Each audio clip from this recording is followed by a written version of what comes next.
Abra sua Bíblia no Evangelho de João. João, capítulo de número 10.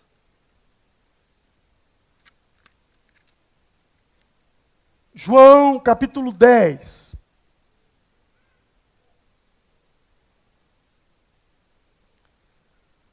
João 10. Quem encontrou, diga amém. Quem não encontrou, diz assim, misericórdia. Evangelho de João, capítulo 10. Verso 1. Em verdade, eu vos digo, quem não entra pela porta do aprisco das ovelhas, mas sobe por outra parte, este é o ladrão e salteador. Mas o que entra pela porta é o pastor das ovelhas. O porteiro abre, e as ovelhas ouvem a sua voz, e ele chama pelo nome as suas ovelhas e as conduz para fora. Depois de conduzir para fora todas as que lhe pertencem, vai adiante delas, e as ovelhas o seguem, porque conhecem a sua voz. Mas de modo algum seguirão o estranho, antes fugirão dele, porque não conhecem a voz dos estranhos. Jesus propôs-lhes esta parábola, mas eles não entenderam o que lhes dizia. Tornou, pois, Jesus a dizer-lhes, em verdade, eu vos digo, eu sou a porta das ovelhas. Todos quantos vieram antes de mim são ladrões e salteadores, mas as ovelhas não os ouviram. Eu sou a porta. Se alguém entrar por mim, salvar-se-á, e entrará, e sairá, e achará pastagens. O ladrão não vem senão para roubar, matar e destruir. Eu vim para que tenham vida e a tenham em abundância. Eu sou o bom pastor dá sua vida pelas ovelhas. Mas o que é mercenário e não pastor, de quem não são as ovelhas, vendo vir o lobo, deixa as ovelhas e foge, e o lobo as arrebata e dispersa. Ora, o mercenário foge, porque é mercenário e não se importa com as ovelhas. Eu sou o bom pastor, conheço as minhas ovelhas, e elas me conhecem. Assim como o Pai me conhece, eu conheço o Pai, e dou a minha vida pelas ovelhas. Tenho ainda outras ovelhas, que não são deste aprisco. A estas também me importa conduzir, e elas ouvirão a minha voz, e haverá um rebanho e um pastor. Amém. Paizinho, eu te agradeço pela leitura da tua palavra, e peço que o Senhor abençoe essa palavra na minha boca, de tal maneira que o teu Espírito Santo possa fluir e tocar em todos nós aqui nessa noite, Pai. Graças nós te damos, ó Deus, em o nome do Senhor Jesus Cristo. Amém. Todos digam graças a Deus. Antes de começar a ministrar essa palavra, eu me lembrei de uma coisa, não sei se foi falado no Vale News aí, mas se não foi, eu quero reforçar. Se foi, eu quero reforçar. Se não foi, está aí o aviso. A partir de amanhã, de hoje para amanhã, nós já estamos em jejum, não é? Nós estamos em jejum até domingo. Serão 7 dias de jejum. Você pode jejuar, abster-se do seu café da manhã, ou abster-se do almoço, ou abster-se do jantar, de uma refeição. Você vai fazer um propósito. Você vai colocar um objetivo muito claro. Você vai colocar a sua vida espiritual diante de Deus. E você, ao começar a jejuar, você vai dizer, Deus, eu inicio o meu jejum por essa causa, de agora até às X horas, eu não vou me alimentar. E quando chegar o momento da sua alimentação, você vai dizer, Senhor, eu estou entregando a Ti o meu jejum, que é por essa e essa razão. Amém? De hoje até domingo, na ceia, nós entregaremos esse propósito. João 10, Jesus fala de uma parábola. Ele conta uma parábola. Ele conta uma história relativo a algo que ele queria falar em relação à sua pessoa e aos fariseus. Jesus diz sobre o bom pastor, as ovelhas. E Jesus também cita um terceiro, o mercenário, o ladrão, aquele que vem para roubar as ovelhas. E Jesus diz que ele é o bom pastor. Ele diz, eu sou o bom pastor. Interessante que essas palavras foram ditas por Jesus em Jerusalém, onde ele estava sofrendo uma perseguição dos fariseus e dos grupos religiosos daquela época. Ele fala sobre as ovelhas no aprisco. Sabe, é interessante quando Jesus faz essa colocação, porque ele fala assim, eu sou o bom pastor, mas eu também sou a porta. Eu sou a porta. Naquela época, os currais não eram como os currais nos dias de hoje, feitos de madeira. Os currais ou os apriscos, eles eram feitos de pedras. E os pastores ficavam no campo com o seu rebanho.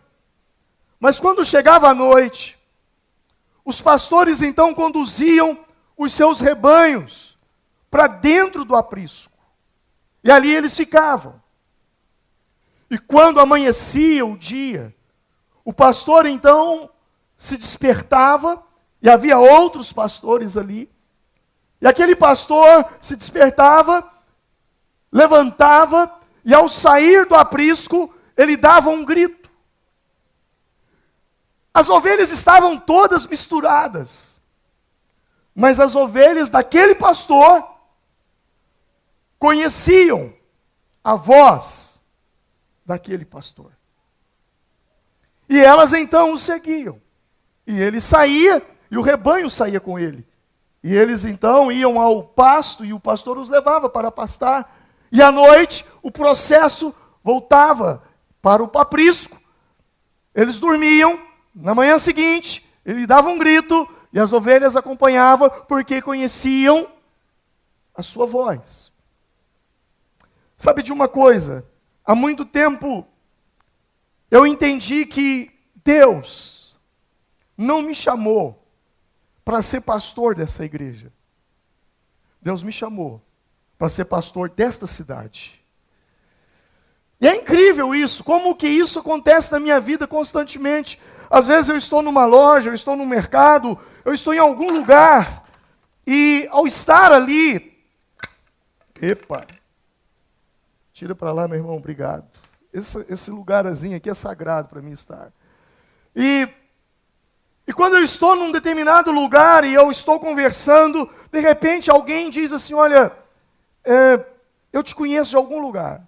Eu digo, não é bem você, mas a sua voz. Você é o pastor, não é? Sou eu mesmo. Eu conheci pela voz. Não foi uma, não foi 10, não foi 20 vezes que isso aconteceu comigo em Formiga. E quando alguém me conhece pela voz, imediatamente eu já entendi. É ovelha minha, Senhor, para me cuidar dela. Mas o interessante é que, voltando ao texto, quando Jesus fala do aprisco, quando Jesus fala, eu sou o pastor e eu sou a porta, porque os apriscos não tinham porteiras. Quando os pastores colocavam o rebanho dentro do aprisco, ou um pastor estava solitário com o seu rebanho, e ele levava o rebanho para dentro do aprisco, o que ele fazia? Ele deitava no lugar da porta. E ele ficava ali deitado. Era ali que ele dormia. De tal maneira que se uma ovelha viesse a sair, ela teria que passar por cima dele. Por isso ele diz, eu sou o pastor e eu também sou a porta. Esse é o contexto, essa é a história do texto.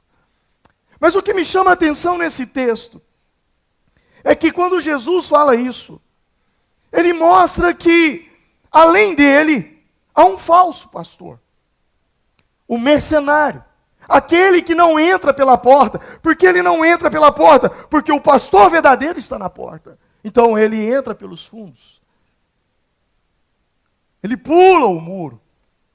Ele salta o muro de pedras para ir ao encontro daquelas ovelhas e roubá-las. E Jesus então deixa muito claro a intenção dele. Jesus diz que a intenção dele ou seja, do falso pastor, do mercenário, Jesus deixa claro que a intenção dele é matar, roubar. Primeiro é o quê? Matar, roubar e destruir.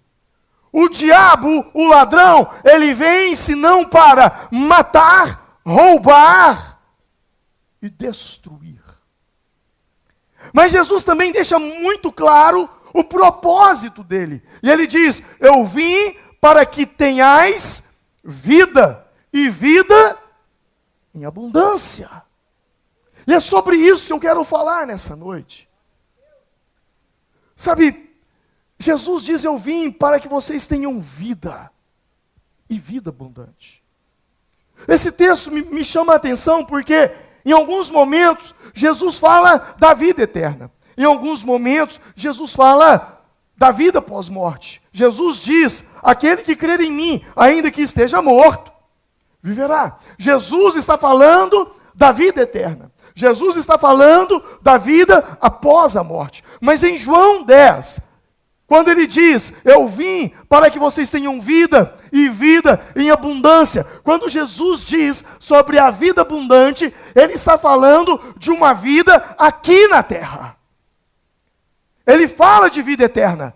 Mas em João 10, ele está falando de vida abundante aqui na terra. Essa é a promessa dele. O ladrão vem para matar, roubar e destruir. Infelizmente, é assim que muitas pessoas têm vivido a sua vida. Como uma sensação de que está sendo roubado, destruído e morto. Infelizmente, algumas pessoas têm vivido assim porque não tem como ser feliz.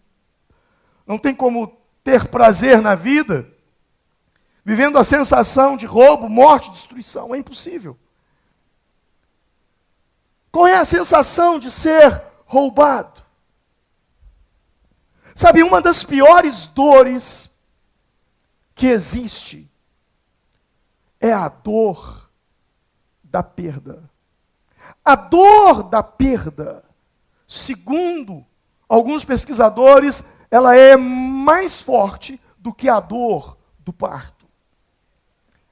A dor da perda é uma dor quase insuportável. Tanto é que algumas pessoas não suportam a dor da perda. A dor da perda é a dor do luto. A dor do luto é a dor da perda. Eu digo que algumas pessoas não suportam. Vocês já observaram que há situações em que um casal ou o marido morre numa semana. Poucos dias depois, a esposa morre. Ou a esposa morre, poucos dias depois, o marido morre. Não conseguiu suportar a dor da perda. A mãe falece, daí a pouco o filho também parte. Não conseguiu suportar a dor da perda. A dor do luto é a dor da perda. E o inimigo, ele vem justamente para causar esse tipo de dor nas pessoas. Existem pessoas que vivem constantemente com a dor da perda. E por isso elas são oprimidas. Não há como você ser uma pessoa feliz se você sente, se você tem essa sensação de morte. Veio para matar. Quantas pessoas que estão vivas, mas por dentro elas já morreram. elas não têm prazer na vida, elas não têm alegria em viver.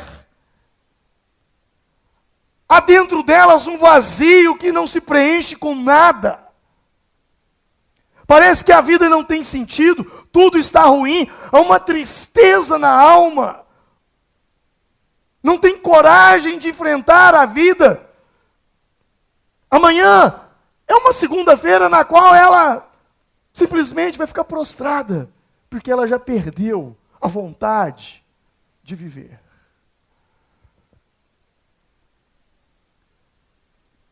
E Jesus disse que ele vem, o ladrão vem para matar, roubar e destruir. A sensação da destruição, existem pessoas que convivem com isso o tempo todo. Existem pessoas que elas vivem o complexo da destruição. Elas não conseguem ver nada de positivo na vida. Elas só enxergam aquilo que é negativo. Elas colocam dificuldade em tudo. Antes de qualquer coisa a fazer, elas já se veem fracassadas.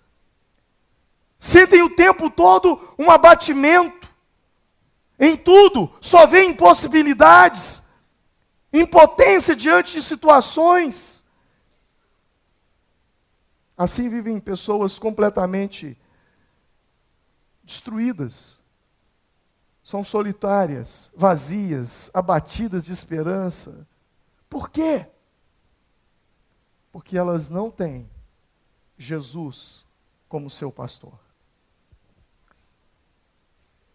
Elas não obedecem a Jesus, elas não procuram seguir a Jesus. Jesus fala que essa é a proposta do mercenário: matar, roubar e destruir. E ele poderia ter parado aí, mas graças a Deus que ele coloca uma vírgula e diz: mas eu vim para que tenham vida, e vida abundante. Eu vim para que tenham vida, e vida abundante. A proposta de Jesus para nós é uma proposta de uma vida abundante. A proposta de Jesus é que você viva nessa terra. E ao viver nessa terra, que você possa usufruir de uma vida abundante. É isso que é a promessa dele. Que você tenha uma vida abundante. E o que significa essa palavra abundante? Abundante significa uma grande porção, uma grande quantidade, fartura, algo que sobra, que transborda, porque Deus é um Deus de fartura. A promessa de Jesus é abundância. Se a promessa de Jesus é abundância, isso quer dizer que nós não viveremos o antônimo de abundância, que nós não viveremos o oposto da abundância. E o que é o oposto da abundância? O oposto da abundância é a falta. O oposto da abundância é a escassez. O oposto da abundância é a carência. O oposto da abundância é a insuficiência, a carestia, a ausência, a inexistência, a deficiência, o pouco, o nada, a pobreza, a miséria, a privação, a necessidade, a mendicância. Jesus está dizendo: vocês terão vida abundante. Se você tem vida abundante, você não pode viver o oposto da vida abundante. Não faz parte de você. Não combina com você. Não combina. Porque Deus é Deus de abundância. Deus é Deus de fartura. No Salmo 23, quando a Bíblia diz no versículo 5: unges a minha cabeça, e o meu cálice transborda. O meu cálice não será cheio. Ele não será apenas cheio. Ele será cheio a ponto de transbordar. Em João 7, Jesus diz: quem crer em mim, como diz as Escrituras, do seu interior, o quê? Fluirão rios. Vai sair rio de você. Você será uma mina, você será uma fonte que vai jorrar. abundância. Abundância. Abundância combina com você. Abundância tem a sua cara. É por isso que você trabalha. É por isso que você é costureiro. É por isso que você trabalha no ramo da costura, como hoje nós oramos pelas pessoas do ramo da costura. Para quê? Para que você tenha uma vida abundante. Por que você estuda? Por que você se forma em direção a uma vida abundante? Por que você trabalha para ter uma vida abundante? Quem está entendendo? Olha essa pessoa que está do seu lado. Ela tem a cara da fartura. Olha aí. Ela tem a cara da fartura. Ela tem a cara da abundância. Ela tem a cara da prosperidade.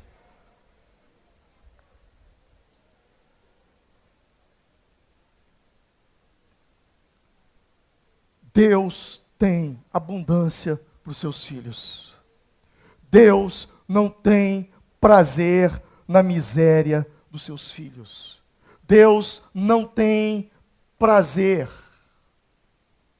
Podemos passar por momentos difíceis na vida. Podemos experimentar o outro lado da abundância, o oposto. Podemos. Não é uma regra. Mas saiba que, ao passar pelo oposto da abundância, é porque Deus tem um propósito de trabalhar alguma coisa em sua vida ali. Deserto não é lugar de morar. Deserto é lugar de passar. Você passa pelo deserto. Você atravessa o deserto. Mas você não mora. Você não vive no deserto. Deus tem plano. É o que a Bíblia está dizendo. Eu estou pregando o que está escrito na Bíblia. O diabo ou o ladrão vem para matar, roubar, destruir. Mas eu vim para que vocês tenham vida e vida abundante. Vida em abundância. A vida abundante de Jesus não é uma teoria. A vida abundante que Jesus nos promete é algo prático. Prático. Eu gostaria de falar com você hoje sobre 4 verbos. 4 verbos. 4 verbos, porque a abundância, a suficiência já está dentro de você. Você é um ser criado à imagem e à semelhança de Deus. A bênção de Deus está sobre a sua vida. Agora, existem coisas que eu e você precisamos fazer. O reino de Deus é assim. Você vê milagres. E Jesus usa da parceria com o homem. Como o cego do tanque de Siloé, houve uma parceria. Jesus fez o lodo, passou nos olhos dele e mandou ele ir ao tanque se lavar. A multiplicação de pães não foi a aparição de pães, mas os discípulos trabalharam. Eles fizeram alguma coisa e chegaram para Jesus com 5 pães e 2 peixes. Houve a multiplicação. Não foi uma mágica. Foi uma multiplicação. Houve uma parceria. Eu gostaria de falar sobre 4 verbos. 4 verbos que você precisa aplicar continuamente, diariamente na sua vida. Diariamente. Ouça isso, eu repito. Diariamente na sua vida. O primeiro verbo da vida abundante é o verbo pedir. Diga comigo, pedir. Diga, pedir. Você pede? Você pede? Sabe, existem pessoas que não pedem. Existem pessoas que não pedem. Existem pessoas que precisam e não pedem. E não pedem por quê? Por causa do orgulho. Por causa da arrogância. Porque são orgulhosos. Jesus nos ensinou a pedir.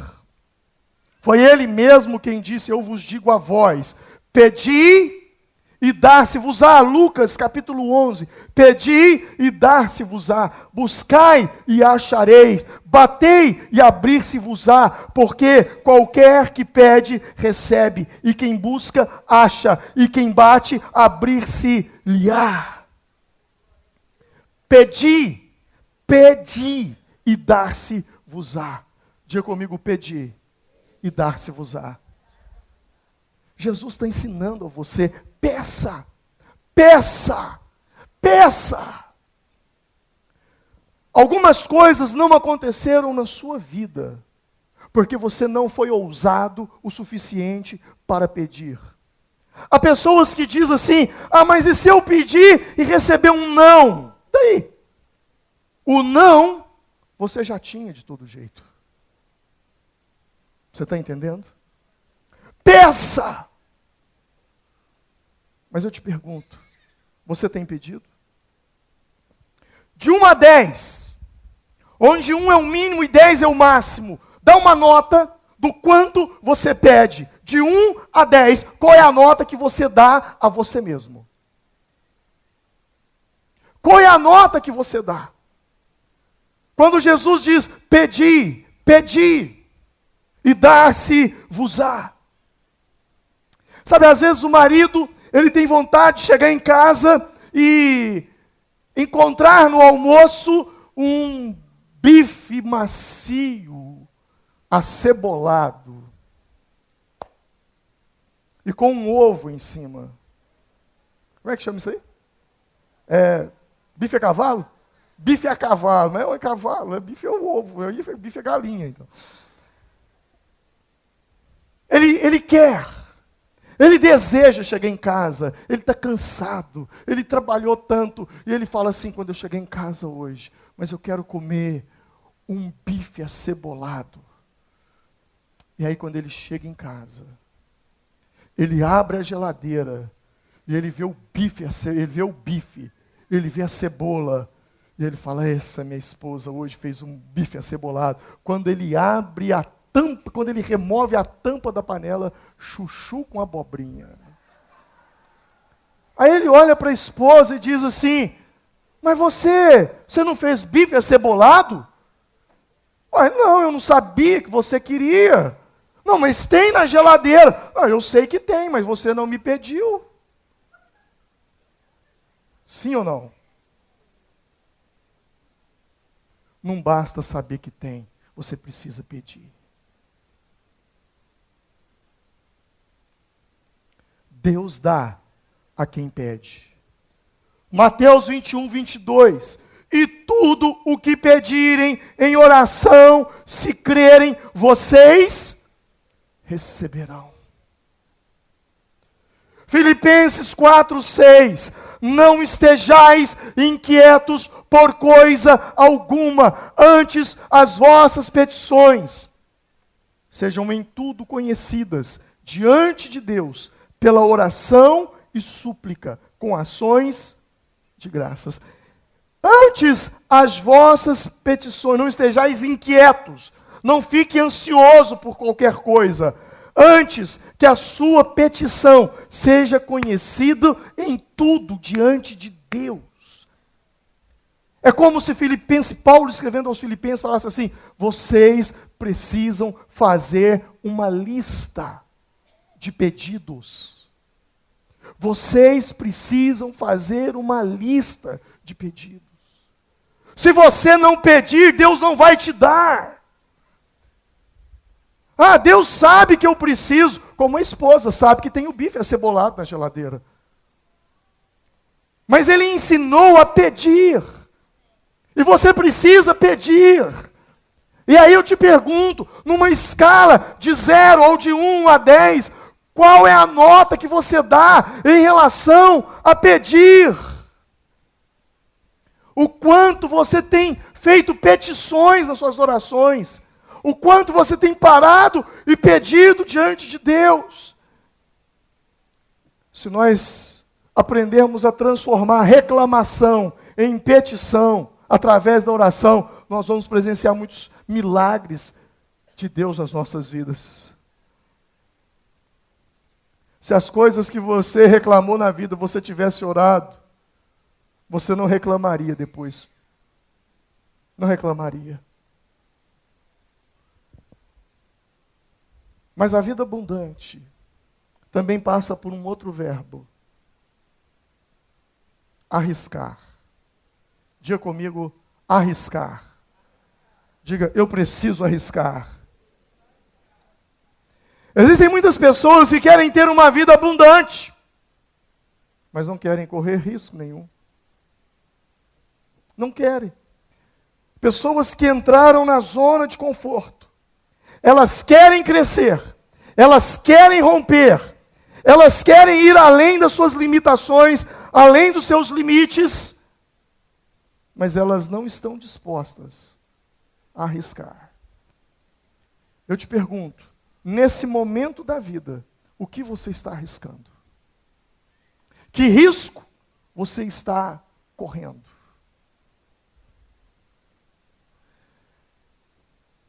Em Mateus 25, Jesus fala de uma parábola, a parábola dos talentos.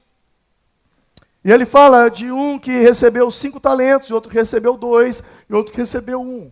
O que recebeu 5 se arriscou e multiplicou mais 5. O que recebeu 2 arriscou e recebeu mais 2. O que recebeu 1 não quis correr risco e enterrou o talento. E ele foi reprovado por Deus por causa disso. Vida, poderia dizer assim, zona de conforto, não combina com quem tem fé.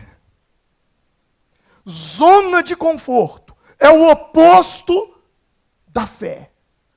Quem tem fé não vive na zona de conforto. Quem tem fé o tempo todo está arriscando alguma coisa. E quando eu falo de arriscar, eu não estou falando de ser irresponsável nas suas atitudes, não. Mesmo porque a fé é o firme fundamento das coisas que se esperam, na convicção de fatos que não se vê. Então a fé, ela não é um tiro no escuro. A fé tem base. A fé tem fundamentos. E os fundamentos da fé são os fatos. E quais são os fatos? Os fatos da palavra. Os fatos da Bíblia. Quando Deus enviou Jesus ao mundo, Deus estava correndo um grande risco. Deus enviou Jesus para morrer por mim, para morrer por você. Isso é um risco. É um grande risco. Ele estava arriscando o filho dele por você e por mim. O evangelho é um risco. Jesus nos alerta sobre a decisão de entregar a nossa vida para ele. Em Mateus 10, 36 a 39, Jesus narra uma experiência que todos nós passamos quando nós tomamos uma decisão por Cristo. Ele diz assim: e assim os inimigos do homem serão seus familiares. Quem ama o pai ou a mãe mais do que a mim, não é digno de mim. E quem ama o filho ou a filha mais do que a mim, não é digno de mim. E quem não toma sua cruz e não segue após mim, não é digno de mim. Quem achar a sua vida, perdê-la-á. E quem perder a sua vida por amor a mim, achá-la-á. Ele está falando, quando você entrega a sua vida para Ele, você vai ter oposição dentro de casa. Sua família vai te rejeitar. Seus pais vão te rejeitar. Seus pais vão dizer, mas você está indo naquela igreja. Você agora é crente.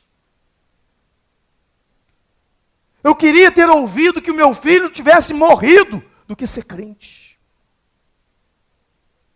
Você vai ser rejeitado. É um risco. O evangelho é um risco. Mas se você for fiel, mais tarde, todos eles virão atrás de você, porque há uma promessa: crê no Senhor Jesus Cristo e será salvo, tu e toda a sua casa. Amém? Em Atos a Bíblia diz isso. Riscos. Arriscar é investir. Eu te pergunto, Que tipo de investimento você tem feito na sua vida com Deus? Nós estamos agora, ao começar uma semana de jejum. Jejum é um tipo de investimento. Quem jejua, investe.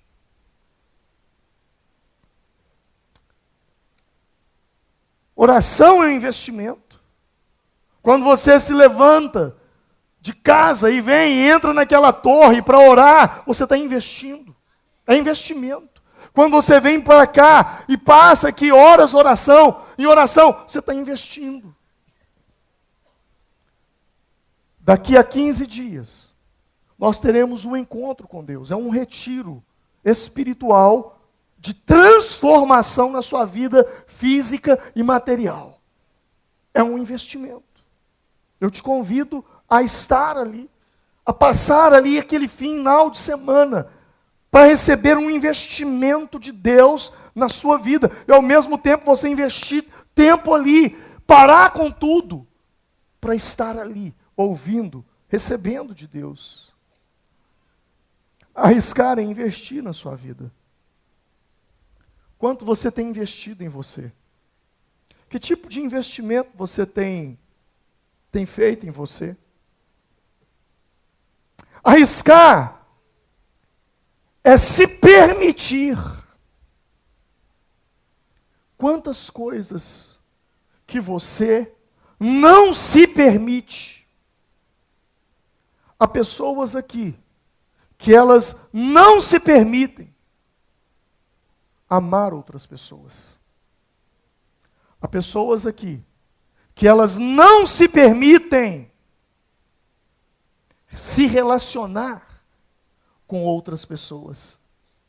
Há pessoas aqui que elas começam um relacionamento e imediatamente elas estabelecem uma linha de segurança. Olha, você é seu amigo. Elas não dizem isso, mas inconscientemente é assim que elas falam. Eu serei seu amigo, mas você fica aí, eu fico aqui. Nada de aproximação. Por quê? Porque eu já fui muito decepcionado na vida. Porque eu já tive muitas decepções na vida. Porque eu já tive outros amigos e me decepcionei com eles.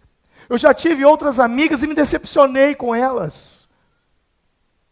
Eu acreditei em pessoas e fui traído por elas. Eu confiei em pessoas e fui enganado por elas. E agora, eu não quero correr mais esse risco. Você conhece pessoas assim? Eu posso dizer que existem pessoas assim aqui nessa noite. Mas se você quer ter uma vida abundante, você precisa se permitir. Você precisa arriscar. Você precisa arriscar ter novos amigos. Você precisa arriscar acreditar nas pessoas. Você precisa arriscar a confiar em pessoas. Você precisa arriscar a ter novos relacionamentos, a ter novas amizades. Você precisa arriscar. É um risco. Porque se você não cometer esse risco, você será uma pessoa que não tem a vida abundante. Porque uma pessoa que desconfia de tudo e de todos não é uma pessoa feliz. Ela não é feliz. Uma pessoa que não acredita em pessoas não é uma pessoa feliz. Ela se isola e vive numa ilha. É uma pessoa extremamente isolada, solitária. E quando você conversa com pessoas assim, você percebe imediatamente que são pessoas amarguradas, ressentidas. Amarguradas por quê? Porque se machucaram lidando com outras pessoas. Eu já perdi as contas de quantas vezes na minha vida eu fui traído. Eu fui apunhalado. Eu já perdi as contas na minha vida por quantas pessoas que eu ajudei. Era gente perdida nas drogas, no álcool, casamento destruído. Deus usou minha vida para restaurar. Estava aqui, foi líder de célula, foi obreiro, foi lá o sei o quê. Onde estão hoje? Apunhalando. Eu poderia simplesmente falar, quer saber de uma coisa? Não quero mexer com isso mais não. Não acredito mais em ser humano, não. Quantos você viu que foram batizados com você? Quantas pessoas você ajudou na vida e não estão com você mais? E porque você ajudou e alguém não correspondeu ou foi completamente ao oposto, agora você vai tratar todas as pessoas do mesmo jeito? Agora, quando alguém se aproxima, você diz: quer aproveitar de mim? Quer me usar? Isso te gera infelicidade. E isso jamais poderá permitir que você tenha uma vida abundante. Você pode ter até dinheiro, você pode até conseguir comprar muitas coisas, você pode ter até uma boa receita. Mas a vida não é feita de dinheiro. Existem pessoas que são tão pobres que tudo que elas têm na vida é dinheiro e não tem mais nada. Elas não têm relacionamento, elas não confiam em pessoas, elas não têm amigos. Elas não se permitem. Você precisa arriscar a se permitir errar, se permitir falhar. Existem pessoas porque falharam, porque erraram, se martirizaram. Existem pessoas que Deus já perdoou essas pessoas, mas elas mesmas não conseguem se perdoar. Elas não se permitem a isso. Elas olham para si mesmas e elas se acusam o tempo todo. Elas olham no espelho e apontam o dedo e dizem: você não podia ter errado, você não podia ter falhado, você não podia ter cometido isso. São pessoas amargas. São pessoas que tinham tudo para ser pessoas felizes, mas elas não se perdoam porque elas não se permitem. Permita-se. Permita-se. Todos nós erramos, todos nós falhamos. É para isso que Jesus veio, para nos perdoar. E se Deus nos perdoa, quando eu não me perdoo, eu estou dizendo que eu sou maior do que Deus. Permita-se. Permita-se. Permita-se rir. Permita-se. Baixe a guarda. Se desarme por um tempo, por um momento. Sabe, tem dias que eu estou, às vezes, dirigindo e eu digo para mim mesmo: eu estou me surpreendendo. Eu estou me surpreendendo. Tem momentos que eu estou dirigindo, eu estou na rua, ou eu estou em casa, do nada, eu viro para mim e digo para mim mesmo assim: permita-se relaxar agora. Permita-se. E naquele momento, sabe, eu solto os meus braços. Porque parece que a vida nos põe numa posição de tensão. O tempo todo é tensão. Aquilo pode dar errado, aquilo não pode dar certo. Aquilo se acontecer, aquilo se deixar de acontecer. É o meu filho, é a minha filha, é o meu patrão, é o meu empregado, é o meu fornecedor, é o governo, é não sei o quê. E a gente fica tenso. Existem fisioterapeutas aqui. E os fisioterapeutas, não sei se você já foi a algum fisioterapeuta alguma vez, e eu não me lembro o aparelho que eles usam, mas eles, quando vão cuidar de uma pessoa, há pessoas que elas têm caroços no corpo. O músculo gera caroço. E aqueles caroços, ou caroços, sabe o que são? Tensões de nervo, tensão muscular, pressão, tensão. O tempo todo é crítica. E quem critica muito, tem que fazer de tudo para não ser criticado. Porque Jesus disse: na medida em que você mede, você será medido. Quem muito cobra, será cobrado. Quem é muito moralista, Quem é muito rígido, terá rigidez. Toda estrutura rígida, mais cedo ou mais tarde, ela vai se quebrar. Permita-se. Permita-se. Permita-se sorrir, permita-se ser uma pessoa alegre, permita-se desfrutar da vida abundante que Jesus está prometendo para você. Abundância. Abundância. Abundância tem a ver com sorriso, abundância tem a ver com alegria, abundância tem a ver com paz de espírito, abundância não tem a ver com falta de problema, porque às vezes aqui no seu entorno o mundo está desabando, mas aqui dentro você se permite sorrir, às vezes fazer até uma brincadeira, porque você sabe que o seu Redentor vive, e por fim ele se levantará, que aquilo não é o eterno, que aquilo que você está passando é uma fase, vai passar. E quando passar, tudo volta ao normal. Permita-se. Vida abundante. A vida abundante também passa por um outro verbo. E é o verbo agradecer. Diga comigo, agradecer. Quantas vezes você agradece por dia? De 0 a 10, que nota você dá ao seu agradecimento? Eu não me refiro a algo ético. Oi, muito obrigado. Não. Eu estou falando de você sentir a gratidão.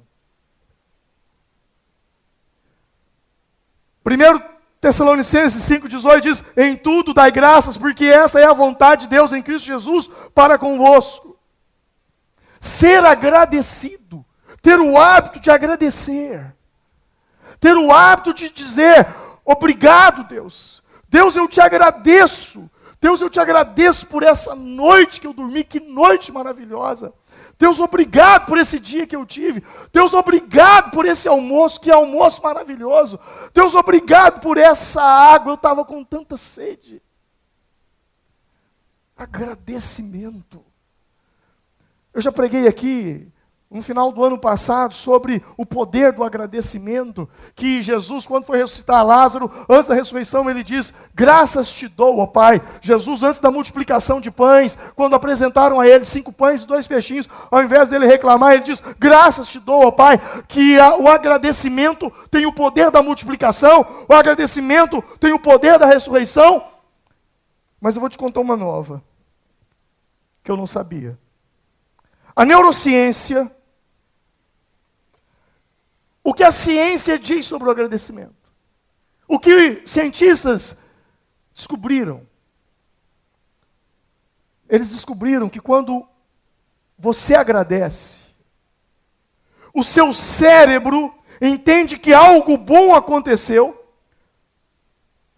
Quando você agradece, o seu cérebro entende que algo deu certo, que você foi bem-sucedido. E naquele momento, o seu cérebro libera uma substância no seu corpo chamada dopamina. É um neurotransmissor responsável pela sensação de prazer e de recompensa. Quando você diz, muito obrigado, eu te agradeço, naquele momento, o seu cérebro produz dopamina. Ele libera dopamina. Ele libera uma substância chamada dopamina. Dopamina é responsável pelo prazer.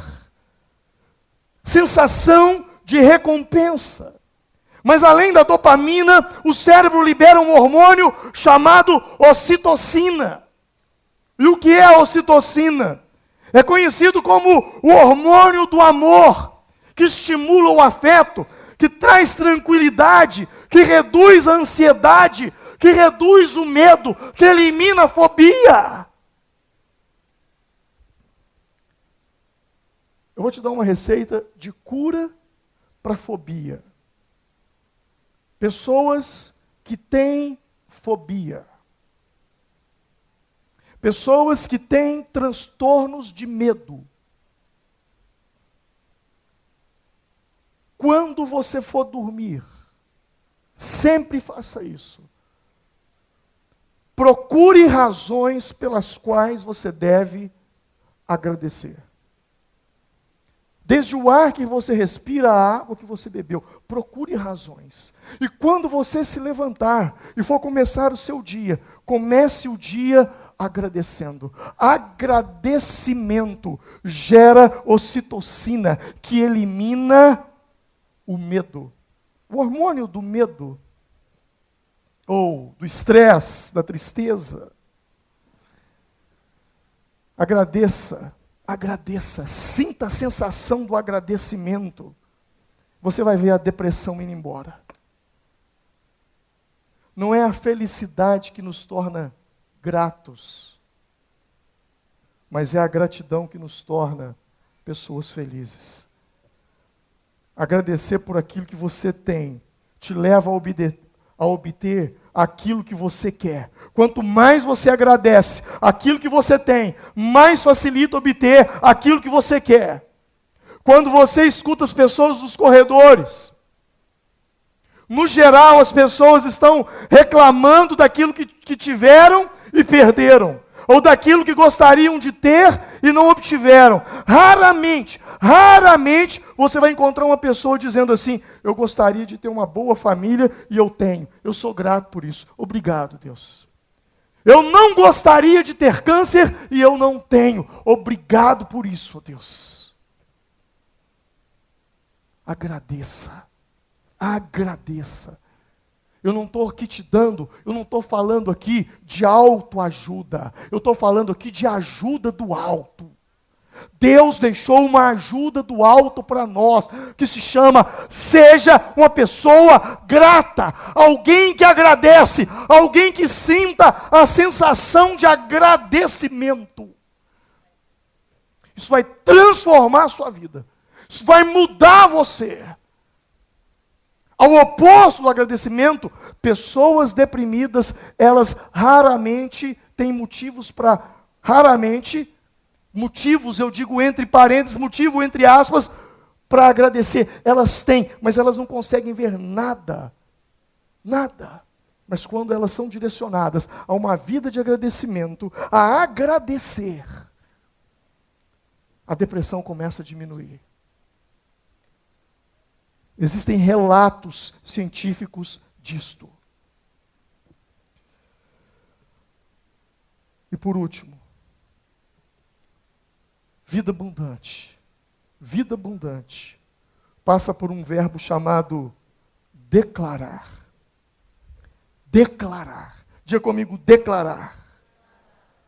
Interessante que em Marcos 11, 24, no texto que Jesus nos ensina a pedir, olha o que ele diz: portanto, eu vos digo, que tudo o que pedirem em oração, creiam que já o receberam.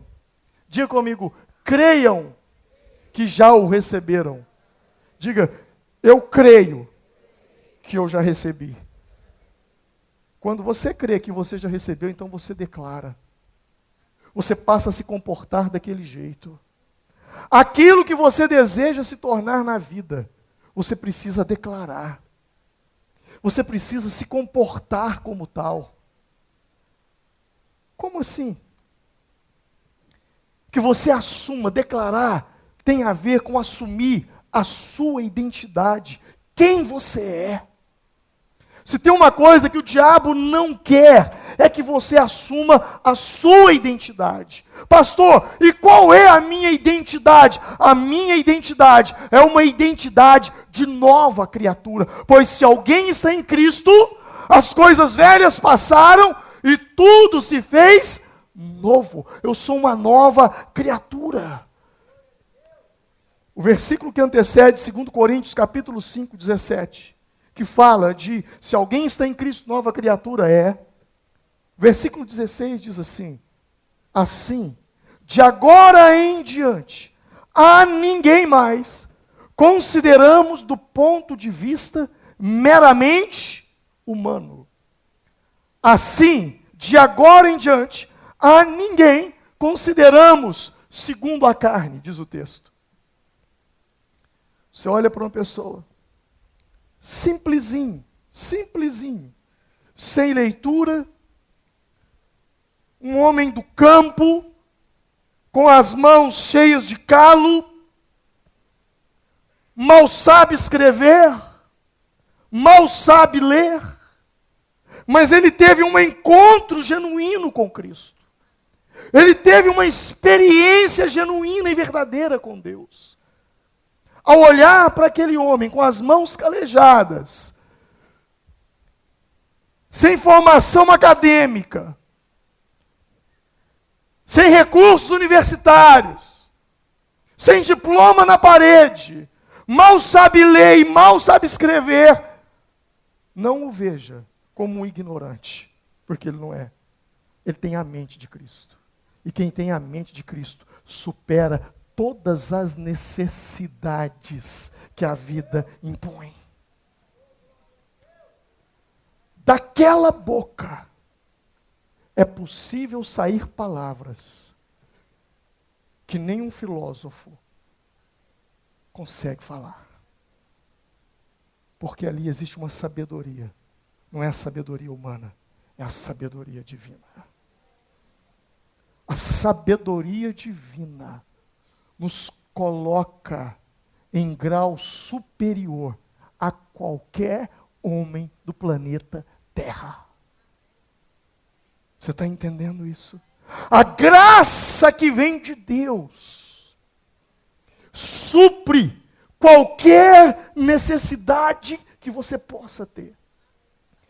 Jesus disse aos discípulos que por causa do nome dele, nós seríamos levados aos magistrados, mas que não era para preocupar com o que haveríamos de falar, porque naquele momento, o Espírito Santo nos daria palavras. Então declare, eu posso todas as coisas, porque é Cristo que me fortalece. Declare o homem que você é, declare a mulher que você é, em qualquer lugar que você entrar, não se coloque abaixo de maneira nenhuma, não tenha inferioridade de maneira nenhuma, porque você tem a mente de Cristo, você tem a unção do Espírito sobre você. Deus faz a diferença na sua vida. Aleluia. A unção está em você, o poder está em você, você não é o mesmo. Eu tenho cansado de ver homens e mulheres que estavam caídos na rua,